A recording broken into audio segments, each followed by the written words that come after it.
Hello, and welcome to Hopkins at Home. Thank you for joining us. My name is Sarah Preheim. I'm an assistant professor in the Department of Environmental Health and Engineering at Johns Hopkins University. And I'm an aquatic microbiologist. That means I use the techniques and tools from ecology, microbiology and ecology, and apply them to study microorganisms that inhabit almost every ecosystem on the planet. And I specifically use these tools to look at the microorganisms that exacerbate water quality impairments, such as low oxygen dead zones, harmful algal blooms, and high pathogen counts due to stormwater runoff. And today I'll be talking with you about what environmental microorganisms are and some of the functions, important functions that these organisms can carry out. I'll also be talking with you about how researchers like myself use DNA sequencing to study environmental microorganisms, and also how we applied this technique to understand the role of microorganisms in creating and exacerbating low oxygen conditions or dead zones in the Chesapeake Bay.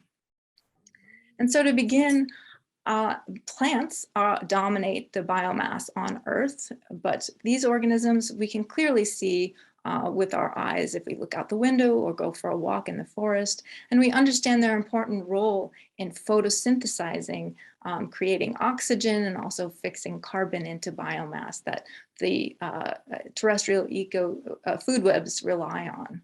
But microorganisms, which come from different groups, here represented as the archaea, viruses, bacteria, and also protists and fungi.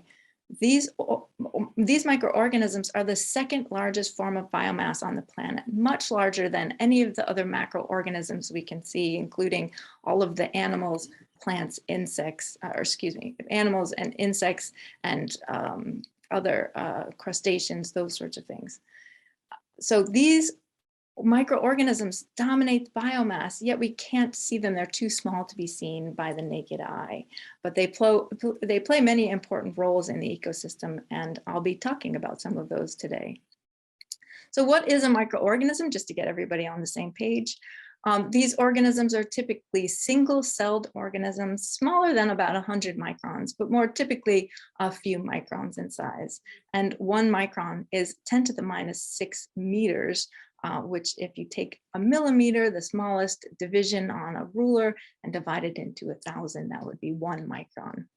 And microbes are very diverse. They're found across the entire tree of life in all domains, including bacteria, archaea, which are exclusively microorganisms, and also the eukarya, which include microorganisms as well.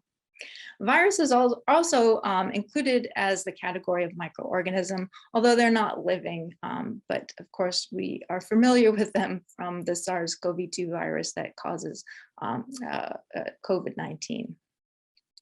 And if you look at the tree of life, most of the diversity within the tree of life is microbial.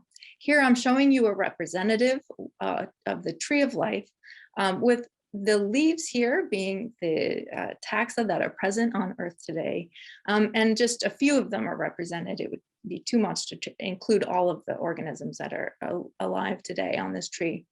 And the length of the branch between one taxa and another represents their evolutionary relationships. So animals and fungi are more closely related than the animals and the cyanobacteria, for example. And if you look here, all of the things that we can see with the naked eye, the animals and the plants and other organisms, they represent a very small amount of diversity. And most of this diversity in the tree of life is of microorganisms. And this is one of their unique characteristics. Their vast metabolic diversity and genetic diversity allow them to do many different things that humans or other animals cannot do, including mediating many important biogeochemical transformations, such as fixing nitrogen from the atmosphere into organic material, and also transforming things like nitrate, which is something that you might put on plants to fertilize them, into a gaseous form, so through denitrification. These are only done through microorganisms and their metabolism. And so these capabilities are really unique and can be very important in many different ecosystems. And of course, these microorganisms are very small, and this allows them to gather the resources that they need to reproduce very quickly. And so they can have a very quick generation time on the order of approximately a day for typical environmental microorganisms, but as fast as even 30 minutes. And this quick generation times and also their ability to transfer genes horizontally. So we get our genes from our microorganisms get genes both from their parents, but also from their neighbors. And this allows them to adapt to environmental conditions very quickly by sharing genes that are beneficial under different conditions. And this was most notably identified through antibiotic resistance and resistance genes being transferred widely between different microorganisms. But all of these make microorganisms unique so that they're not just small animals. They really do have many unique and important capabilities that make them very different. And I want to inspire you and give you 7 reasons why we study the ecology of microorganisms, where they're found in the environment and what they can do. And of course, when people think of bacteria or viruses, the first thing that comes to mind is diseases. And this is an important aspect of studying environmental microorganisms because a lot of organisms in the environment do make people sick. This is a picture on the left here of Vibrio cholera, the causative agent of the disease cholera, which causes diarrheal disease. And this organism can survive in the environment for long periods of time and even thrive and multiply outside of the host. And this is very different from something like SARS-CoV-2, the virus that causes COVID, because that really doesn't survive very long outside of the host and needs the human body to replicate. And this is a picture on the right here of Rita Caldwell working with some women in Bangladesh to teach them how to filter water through a simple sari cloth. And while microorganisms are too small and they would easily pass through this cloth material, remember only microns in size, the ecology of cholera is such that these organisms are found on larger particles. And so by filtering out the larger particles, you remove a lot of the disease causing bacteria. And so knowing where these organisms are can help us identify potential fixes to these problems. We also know that a lot of our food depends on microbial processes, including bread, yogurt, and the fermentation process that makes alcohol for beers and wines.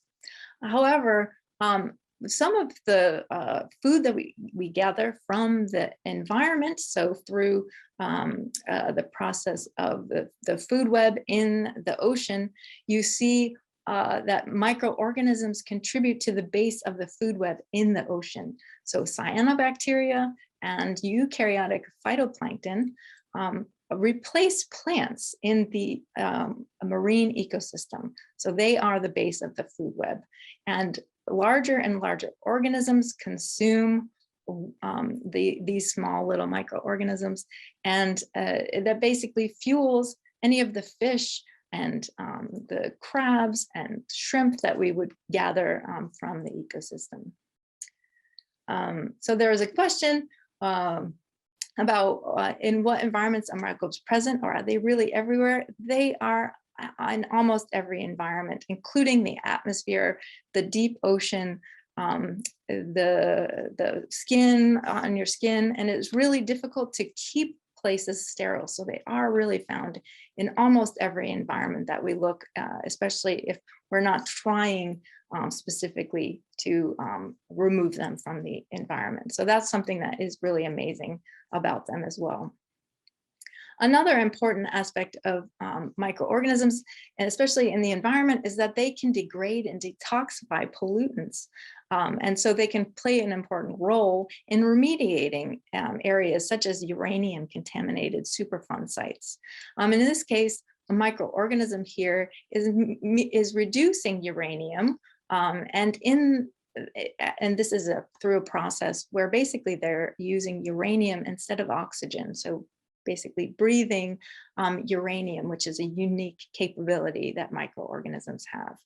And through this process, they change the solubility of the uranium, making it less soluble in water and therefore contained within the Superfund site and not being able to be distributed in the groundwater, which would otherwise make the surrounding communities potentially have uranium in their drinking water, which would obviously be difficult. It would be a problem. They also are very important in mediating many of the biogeochemical cycles with these unique characteristics that these organisms have. So this is a simple representation of a biogeochemical cycle where transformations occur moving different forms, in this case of carbon, between the atmosphere, the ocean, the sediments, and the land. And if any of these elements build up in one sink, then that is a problem because that will mean a loss of it from different places. And we know this now that the atmosphere is starting to gain more and more carbon dioxide, which is contributing to climate change. This is because of course, the humans burning fossil fuels. But microorganisms play an important role in connecting a lot of these cycles, including in the carbon cycle. So a half of the photosynthesis, which is fixing carbon dioxide from the atmosphere, occurs in the ocean by those tiny little microorganisms that are photosynthesizing. So they play a huge role in drawing down some of the carbon dioxide, and also the decomposers in the sediments return some of that carbon back into the atmosphere. So they play important roles in finishing biogeochemical cycles.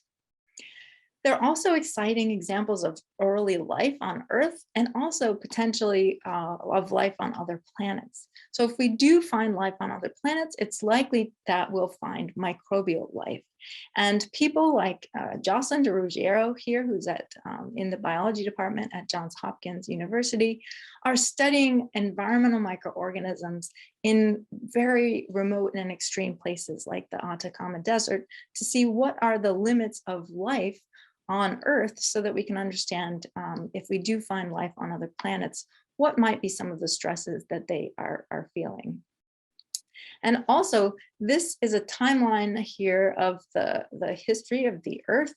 We have today being on the right, and the beginning of when the Earth was formed on the left. And you can see that for most of the time that the Earth has been formed, of the history of the Earth, there have only been microorganisms on Earth. So for from 3 billion years ago to about 1 billion years ago, only microorganisms were present. And so as they evolved and changed, they also changed the environment that they were living in. And this is because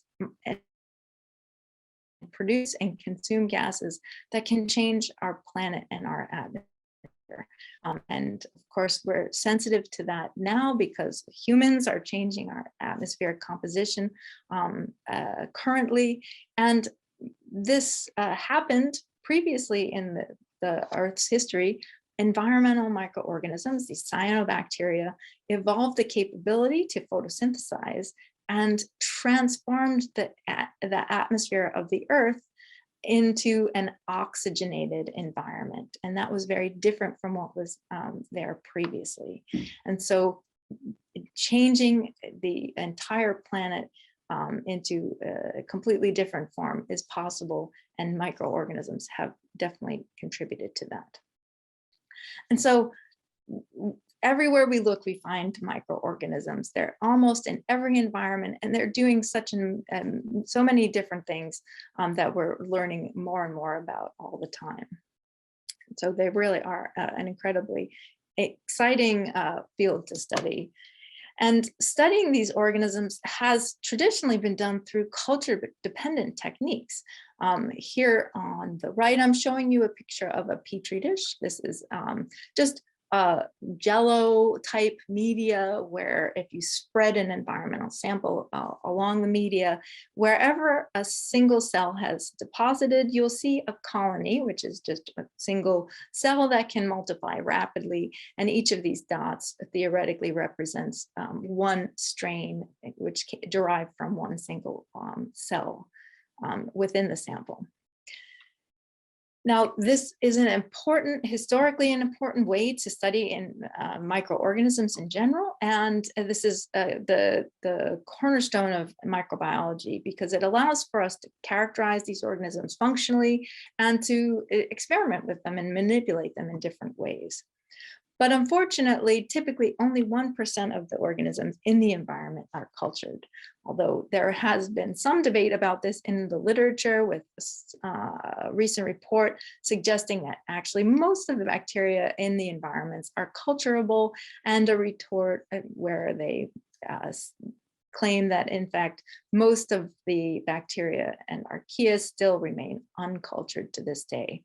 But regardless of the number of microorganisms that can be cultured, culturing does limit the diversity of organisms that you observe because you are giving them specific conditions in the lab and specific media to grow on. And so you're missing out on a lot of those unique metabolic capabilities by just giving them one type of material to grow on. It's also very difficult work to try to isolate and characterize all of these individual organisms. So it can be very challenging to try to characterize environmental microorganisms using culture. And this is where, and excuse me, another interesting thing is that many of the times these organisms are dependent on other microorganisms in the environment for their growth. So separating them from the environment where they're growing will prevent them from being able to survive. Here is one type of organism that's growing and feeding so the yellow type is feeding the orange type of organism. The orange type was plated on the whole plate, but you can see it's only growing in this ring around the yellow organism. And that's because this organism is largely making something that the orange organism needs. It's a siderophore, which is able to scavenge iron from the media. And without it, this organism cannot grow by itself. There's a question, what has to be given to a microbe in a petri dish so it will grow? So it does need all of the essential components that it needs to reproduce itself. And that could be simple media for organisms that can photosynthesize. They just need some nutrients, some nitrogen, phosphorus, trace metals, light and carbon dioxide and water. But more complicated organisms might need amino acids because they can't make them themselves, or they rely on other organisms to make them.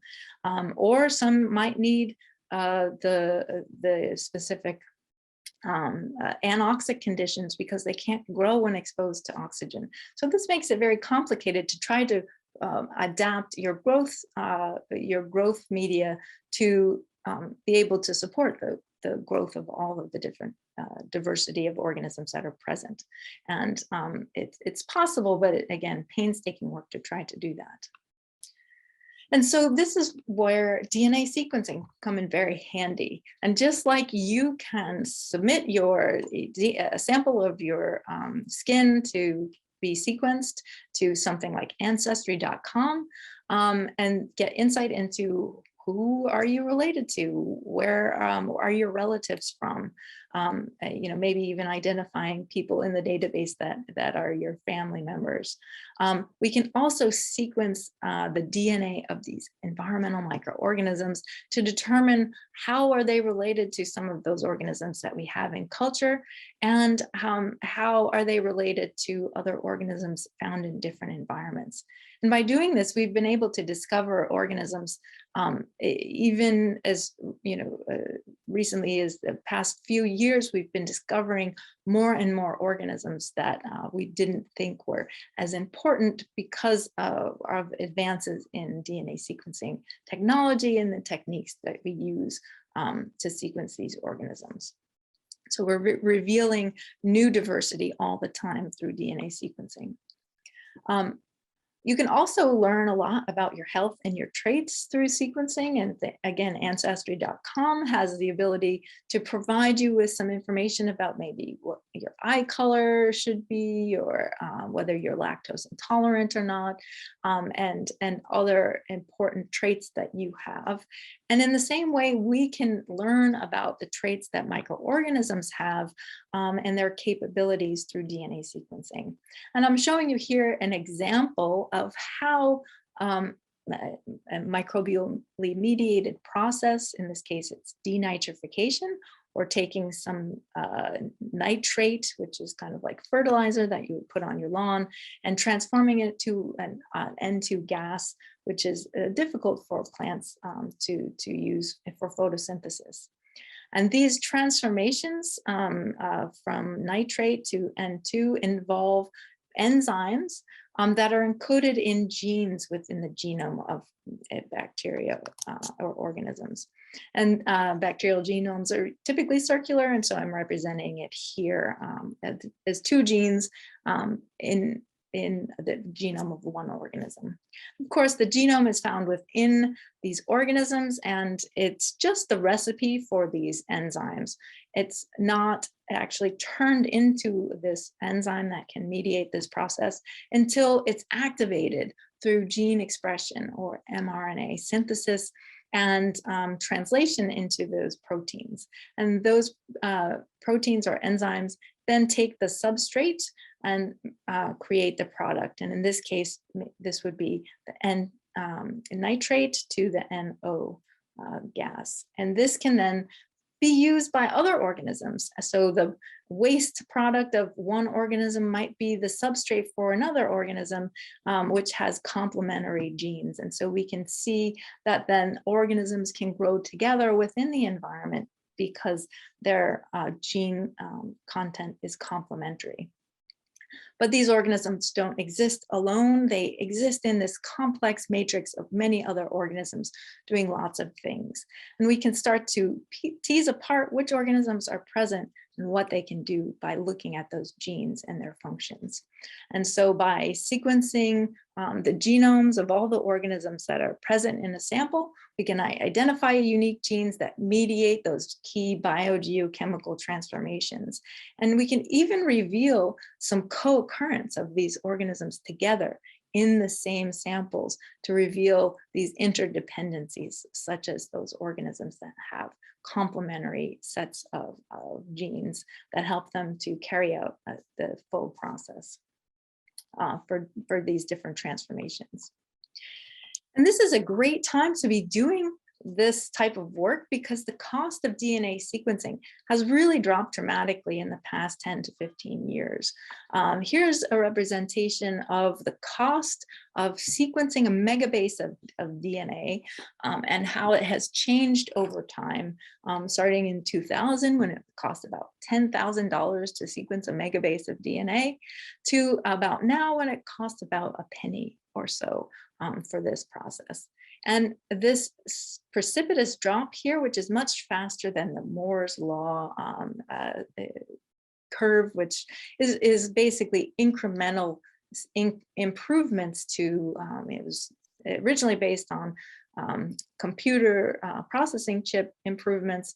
In this case, we're applying it to sequence-based technology. This suggests incremental increases in the efficiency of this process, but this dramatic change and deviation from that line suggests a real transformation in what we could do with sequencing.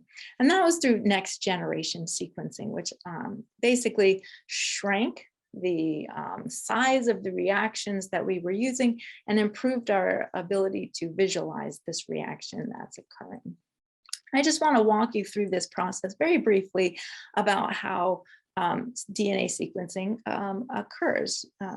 If you remember back in your high school biology class, you probably are familiar with the DNA double helix. I just want to remind you that that is two strands of DNA that are complementary to each other. And so one strand has bases, A's, T's, C's, and G's, these nucleotides that are basically the mirror image of the other strand, which has complementary bases where G's and C's always base pair and A's and T's always base pair. And so when you separate these two strands, you can get them to reproduce. And this is the basis for cellular reproduction. You need to reproduce the genomes of these organisms that are present. And this is carried out by something called the DNA polymerase enzyme. This enzyme catalyzes the reactions to extend some primer strands. So this is a small piece of DNA that is basically starting this process. And then in order to elongate this single-stranded template, you need to bring in the complementary base pair. So this, if this is an A, this would be the T nucleotide. And as this process comes together, the strand elongates until you've completed, and this process continues until you've completed and have two sets of double-stranded DNA. And this basic process is the same sort of process that's happening during DNA sequencing. And now in this case, in the DNA sequencing chip, we have small colonies of DNA molecules. So now this is not cells, but colonies of single DNA molecule templates. So here is a representation of Illumina sequencing, and there are a number of different sequencing technologies out there. And this is just one of the techniques that are widely used today. Single strand, so remember one strand of that double-stranded DNA binds to some oligos that are on the bottom of this chip here and starts to form a little colony through replication. So through that process of replicating itself with the DNA polymerase enzyme. And once there's a little colony of these molecules, then the sequencing process begins. And as you wash in labeled nucleotides, so those A, T, C, and G bases are each colored in different colors. And as that little colony starts to make the second strand of the template, we can visualize that reaction on the chip. So by looking at the color that each of those colonies make over time during the sequencing reaction, we can get the sequence of these different bases. And so that's the basic mechanism of how sequencing works.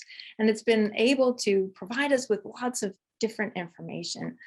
So we can, once we get the sequence data, we can start to infer, okay, which organisms are present within the sample. And because of the low cost of sequencing now, we can sequence hundreds of different samples at a time. And then we take that information and we compare it to databases that contain all of the known gene sequences and their associated functions. And by comparing gene sequences to the database, we can start to infer, okay, what are some of those functions that the microbial community that we're looking at is capable of? And of course, these are hypotheses that need to be tested, but it is a major advance and a major step forward in our understanding of these microbial communities and what they can do.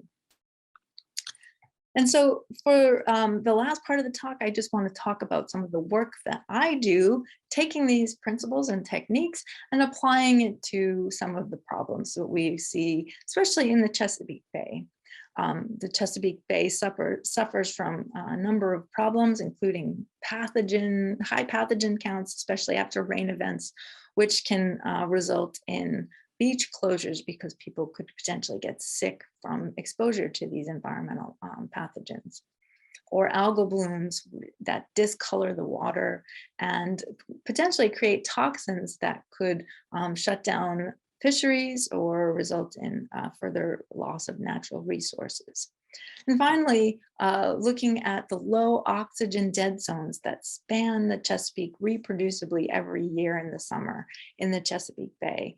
And although microorganisms survive without oxygen, they are able to breathe those other things. Remember, we saw their uranium example earlier, where they're breathing uranium instead of oxygen.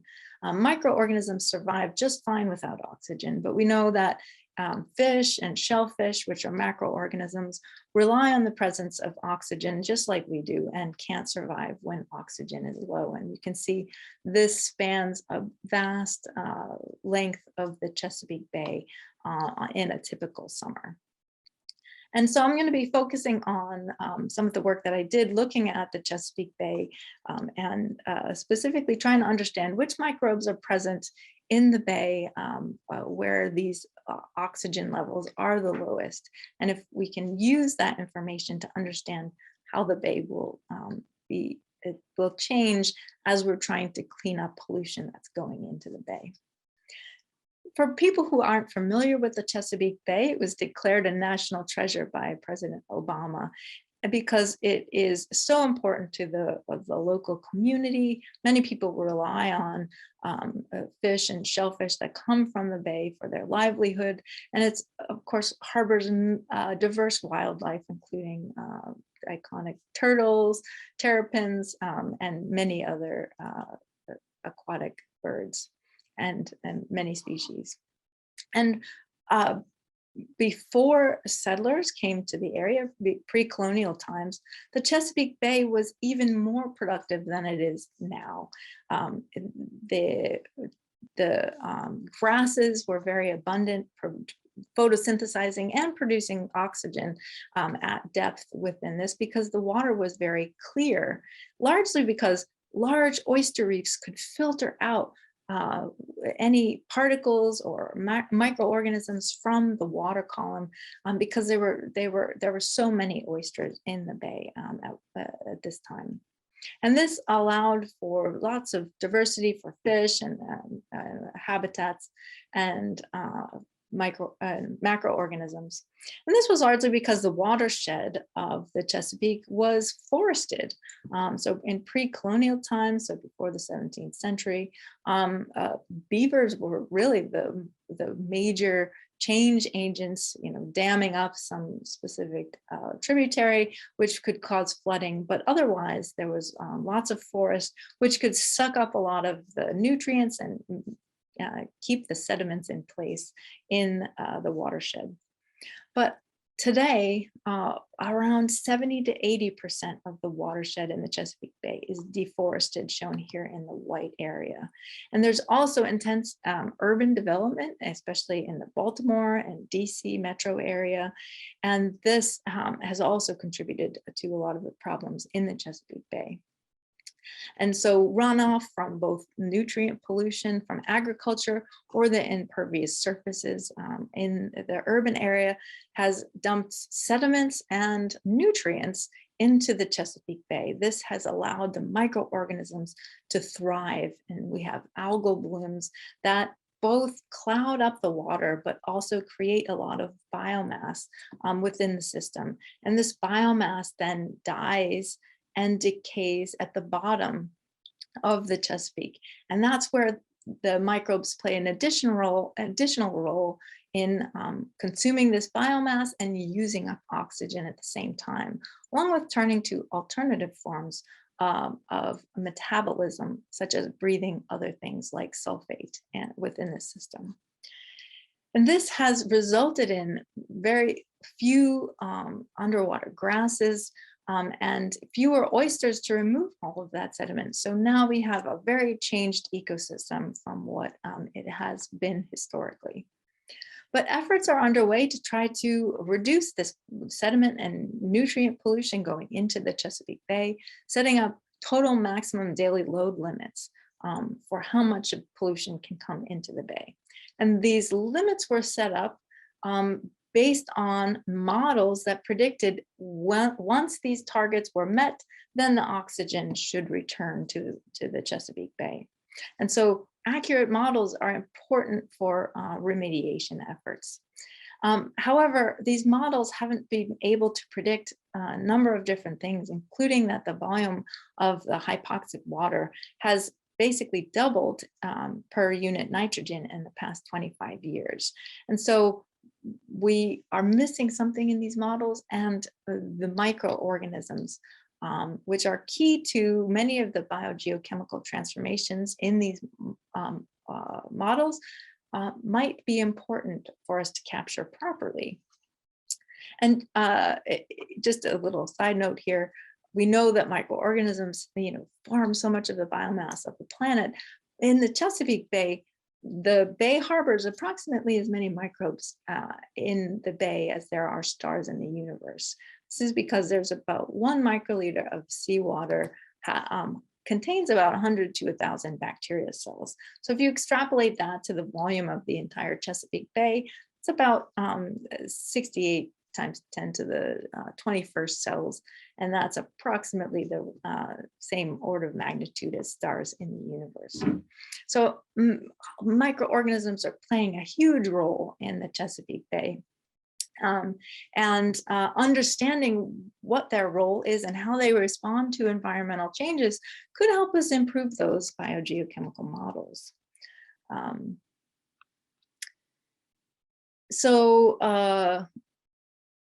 There's a question. It says, could bioengineered microorganisms be used to help change environments? And this is a great question. In fact, that's one of the questions that I am asking on the pathogen side. So using environmental microorganisms to try to collect pathogens in basically the green infrastructure or rain gardens. And we want to use the microorganisms that might attract some of these pollutants and to be able to remove them. But the problem is it is very difficult to get some of these bioengineered organisms that were created in the lab to be competitive with environmental microorganisms. So bioengineering is an exciting idea, but we really have to understand more about the competition between different microorganisms in the environment before some of our bioengineering technology could be really useful. So lots of microorganisms, their processes are very important in these systems. We could potentially use DNA sequencing to help us inform some of the models used to generate these predictions. So this is a study from Stylianos Luka at, in Stylianos Luka in the Saanich Inlet. So this is another coastal environment that is similarly anoxic. And by looking at where we see DNA and specifically genes involved in some of these processes, such as denitrification, even other transformations of the nitrogen cycle, including anomox, and looking at where the genes are found, which are shown here in the black lines with the gray dots for DNA, the RNA, or even the proteins, and comparing it to the model simulations of where these processes are expected, shown here in the blue, purple, and red lines. You can see that the DNA, RNA, and protein, so this genetic and protein information, largely line up with these model predictions, although there are some places where these predictions are not as close to the models as we would have hoped. And so the question is, if the models are off slightly, why is that? And is that some problem with us capturing some of those important biogeochemical transformations? And so we're hoping to apply something similar to the Chesapeake Bay by asking, what are some of the specific community members or genes that change that are associated with these low oxygen conditions, which is what we're trying to remediate? Microorganisms are great indicators of environmental conditions, and so we can potentially use the changes in the microbial community to help us understand what are some of the important things that are going on. And also some of the major microbial processes that occur as oxygen is depleted should be in these models if they're really important in the ecosystem. And so we want to make sure we capture all of these important processes. So we went out with the Maryland Department of Natural Resources and the Old Dominion Water Quality Lab to collect samples throughout the bay from near the Susquehanna to the mouth near the Atlantic. In 2016 and 2017, we collected a number of samples from all these different stations and sequenced them, again, with this Illumina sequencing for specific species. So just looking at one gene that can tell us who is there. And this is the ribosomal RNA gene, which is in all of the organisms and all living things. And also cutting up and sequencing all of the genes that are present for a fewer, smaller number of these samples. And by analyzing this data and looking for organisms that were associated with low oxygen conditions, we found that sulfide oxidizing taxa and functions were common predictors of low oxygen environments. So some of you might know hydrogen sulfide, which gives swamps that kind of rotten egg smell. And this is through microorganisms breathing sulfate when oxygen is gone, and they create hydrogen sulfide. And then other organisms can consume that, right? That's one is making a product that the other can consume. So creating these cycles and returning it back to sulfate. And these were not in microorganisms have not been included in many of the Bay models. They typically use abiotic sulfide oxidation processes. And so this was somewhat of a surprise that this was so important. And we also found something exciting when we reconstructed the genome of some of these organisms. So tried to put together which genes are found together in which organism. And we found that for a set of microorganisms here, they contained all of the genes for both sulfur oxidation and denitrification, suggesting that they can use nitrate instead of oxygen, again, breathing a nitrate and not oxygen through this process, which now not only used up oxygen during sulfide oxidation, but also might be burning off some of that pollution, so that nitrate pollution that's coming into the bay through this process. And we found these organisms distributed widely throughout the bay. And by comparing where we find these microorganisms in the bay and their genes to where the model predicts these processes should be found, we found a set of organisms, especially in the spring, that had genes that were present in places where these processes weren't predicted. And so the question now remains, what is creating some of these discrepancies? Is it because we're missing important characteristics in our biogeochemical models, which might then make predictions of what will happen in the future to be wrong for different reasons? And if there are discrepancies, how important are these? Are they minor, or will they really result in a big difference in the total predictions for when we hit these target remediation strategies, whether or not the oxygen will come back? And so I'm going to just summarize my talk again by saying that I described, I hope, that microorganisms have many unique characteristics and functions that are unlike any of the macroorganisms that you can see. And these functions contribute to some of the important roles that these organisms play in all of the diverse ecosystems that they inhabit. And by using DNA sequencing technology, we've been able to uncover a diversity of organisms and a number of functions that we didn't realize were present in a lot of different places, including in the Chesapeake Bay, where we found that hydrogen sulfide oxidation, or the transformation of this into hydrogen sulfide into sulfate, are important processes in the bay that are related to these low oxygen environments. And since this is such an important process that's not captured in the models, including the coupling to nitrogen loss, we're trying to figure out how will this impact some of those predictions about whether or not the oxygen levels will return once the total maximum daily load limits in the bay are met. And so I just want to acknowledge all the people. Science is a collaborative, and especially for the Maryland Department of Natural Resources and Old Dominion Water Quality Lab, who helped collect the samples, along with my colleagues at Johns Hopkins and at the University of Maryland, and of course, funding from the National Science Foundation and from the NOAA through the Maryland Sea Grant. So I am happy to take any questions that I see. There are a few in the chat already that I have not answered, which I would like to answer now.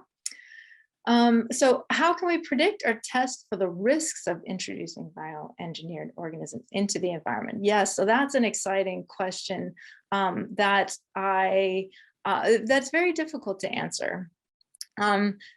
Certainly trying to introduce bioengineered organisms does contain a certain amount of risk. And I was involved in a discussion about this, especially related to some of the ways that we can prevent these organisms from taking over and basically kind of growing out of control. So how can we maintain control on these organisms?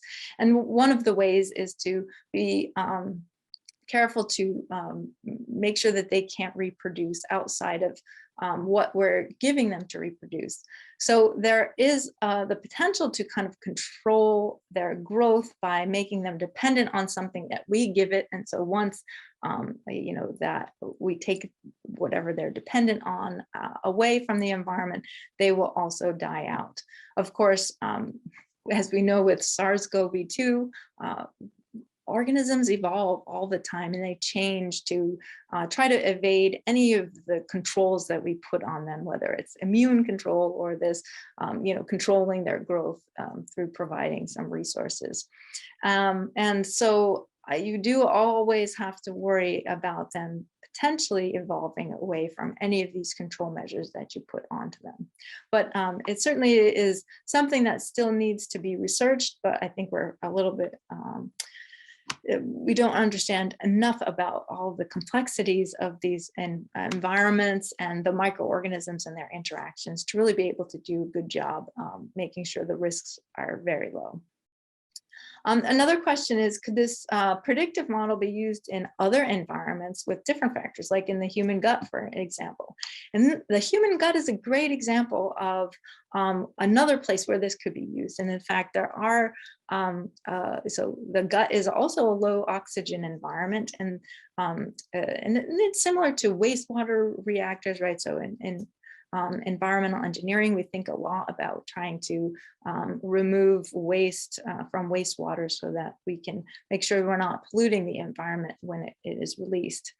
And there are a lot of great models of bioreactors that could be similar, and we could use a similar approach. So applying DNA sequencing, try to understand which organisms are present and how they are working in order to do some of these transformations in the model, and then compare it to the model predictions.